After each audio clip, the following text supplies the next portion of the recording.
باللہ السمیع العلیم من الشیطان الرجیم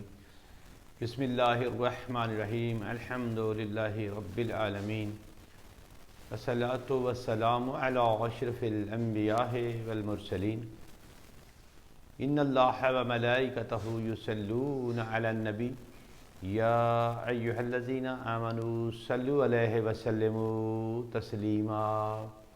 اللہم صلی علی محمد وآل محمد۔ ارباب دانش مومنین اکرام، نہایت واجب الاحترام، آج کی خطابت میں جو امامت کا سلسلہ چل رہا ہے، کیونکہ امامت پہ موضوع پہ آج کی نشست پچھلی نشست کے ساتھ جو میرے ساتھ جڑے ہوئے ہیں، سن رہے ہیں، ان کے لیے کہ امام جو دنیا کا بنایا ہوا اور اللہ کا بنایا ہوا، یہ فرق کیسے ہوا، کب ہوا اور یہ کیا ہوا۔ اب ایک چھوٹی سی دنیا کی مثال ایسے دیتا چلوں کہ امام اگر آپس میں ان کا ایمان ایک ہو، ان کا عقیدہ ایک ہو، ان کی تقلید ایک ہو، ان کی رہنمائی دنیا تک ایک ہو، تو پھر وہ امام حق پر ہے۔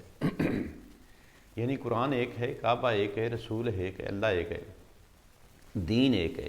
جب دین اکمل کر دیا، الیوم اکملت لکم دینکم واتممت علیکم نعمتی، اکمل کر دیا، دین مکمل کر دیا، تو پھر اللہ فرمایا ورضیت لکم اسلام دینا، ورضیت لکم الاسلام دینا۔ جب اللہ فرما رہا ہے کہ میں اس پہ راضی ہو گیا جس دین کو تو نے مکمل کیا، اے میرے حبیب، میرے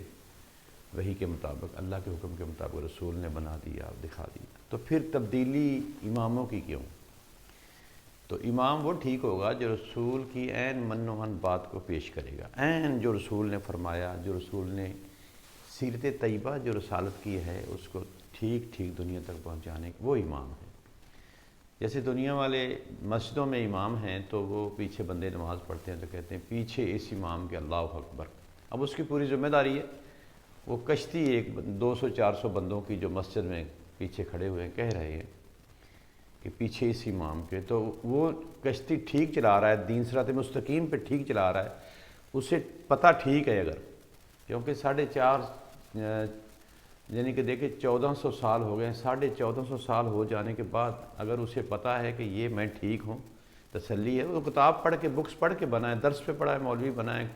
قرآن پڑھا، درس پڑھا، جو تفصیل اس کے عقیدے نے، اس کے عقائد نے، اس کے اکابرین نے پڑھائی، اس کی وہ تقلید پہ لگا ہوا ہے۔ تو وہ اگر اندر سے عقیدہ یہی رکھتا ہے کہ جو میں نے کتاب پڑھی، میرے استاد نے پڑھائی، درس میں پڑھا، میں ٹھیک ہوں، اسے سمجھ تو نہیں نا کہ وہ میرا پچھلا بھی ٹھیک ہے، استاد بھی، درس بھی،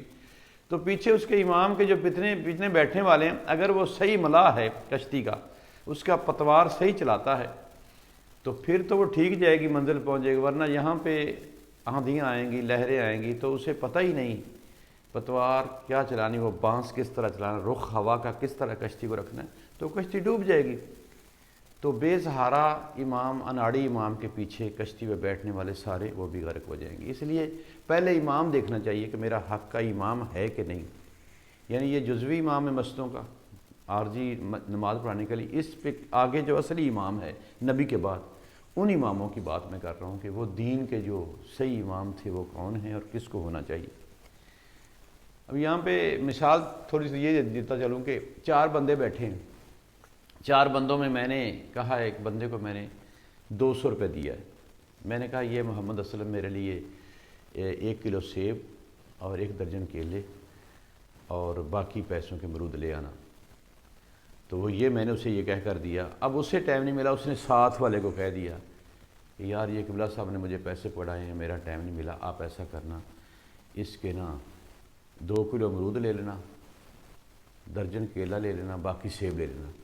تبدیلی آ گئی بات میں، اس طرح اس نے آگے دیا، اس نے آگے دیا۔ چوتھے بندے کے پاس جب وہ پیسے پہنچے تو وہ لے کر آیا، تو وہ نہ وہ اس وزن کے کیلے تھے درجی صاحب کے، نہ وہ سیب تھے، نہ وہ امرود تھے۔ بھئی چینجنگ یوں آئی ہے، یعنی اسے کہتے ہیں ہیئرنگ اینڈ لسٹنگ۔ ہیئرنگ یہ ہوتی بے ساختہ آواز کو سننا، اور جو اپنے کام کی اس کے اندر اس کو کیچ کرنا، جو ضرورت ہے، یعنی کسی مجلس میں بیٹھے ہو، کسی محفل میں بیٹھے ہو، تو جن لوگوں کی توجہ قبلہ صاحب کی، علامہ صاحب کی سماعت پہ ہے، جو اس میں سے چیز اس نے لینی ہے وہ تو اپنے اندر ہیرنگ کرتا جا رہا ہے، لسٹنگ بناتا جا رہا ہے، اس کے سینے دل دماغ میں وہ بات بیٹھ گئی ہے، موت تلک اسے یاد رہے گی، جس کو اسے دلچسپی بات سے کہ یہ حق کی بات ہے میں نے لینی، جسے ضرورت نہیں فرض کی طرح باہر ٹریکٹر ٹرالی رکشہ گزر کے اس کی آواز کانوں میں پڑ رہی،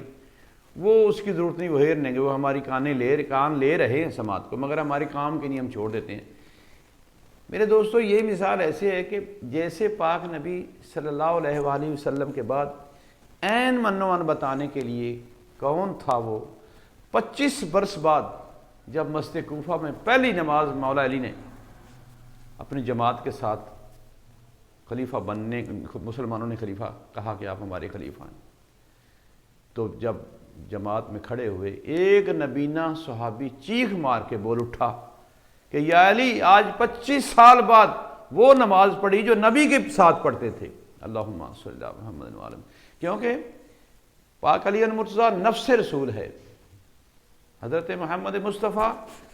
صلی اللہ علیہ وسلم کے بعد یہ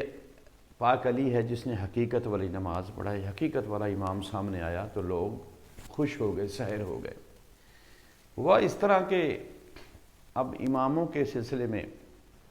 یکے بعد دیگرے امام بدلتے رہے، ایک امام بدلا، دوسرا آیا، تیسرا آیا۔ اب دیکھو نا، یہاں جب دین ایک ہے، نماز ایک ہے، روزہ ایک ہے، قرآن ایک ہے، میں پھر دوبارہ بتا رہا ہوں، تو پھر نمازیں الگ الگ کیوں؟ ایک امام ہے وہ یوں کہتا ہے یوں پڑھو، ایک امام تھوڑا نیچے، ایک نیچے، ایک کہتا ہے نیچے چھوڑو۔ اب دیکھو امام مالک کہتا ہے ہاتھ چھوڑ کے پڑھو۔ اب یہاں پہ دنیا والوں میں فرقے کس طرح بن گئے؟ کچھ حنبلی، کچھ شافعی اور کچھ حنفی اور کچھ مالکی۔ تو کیوں بدلے بھائی اتنے کیوں فرقے؟ تو اعتصموا بحبل اللہ جمیعا ولا تفرقوا، اللہ منع فرما رہا ہے کہ آپس میں تفرقہ بازی نہ کرو اور فرقے نہ بناؤ۔ فرقے تو بن گئے، اب امام کے فرقے علیحدہ علیحدہ ہو گئے تو فرقے بنتے جائے گئے نا، جیسے ہاتھ جہاں رکھتے گئے فرقہ بنتا گیا۔ تو امام حق کا دیکھنے کے لیے ہمیں کیا دیکھنا پڑے گا؟ تو کربلا کی طرف جانے پڑے گا کہ جب سب کہتے ہیں امام حسین علیہ السلام، تو امام زبان سے کہہ رہے ہیں امام حسین علیہ السلام، اب اس امام کی طاقت دیکھیے کتنی ہے کہ وہ کٹ جانے کے بعد بھی نیزے پہ اپنا کلام سنا رہا ہے۔ وآخر دعوانا الحمدللہ رب العالمین۔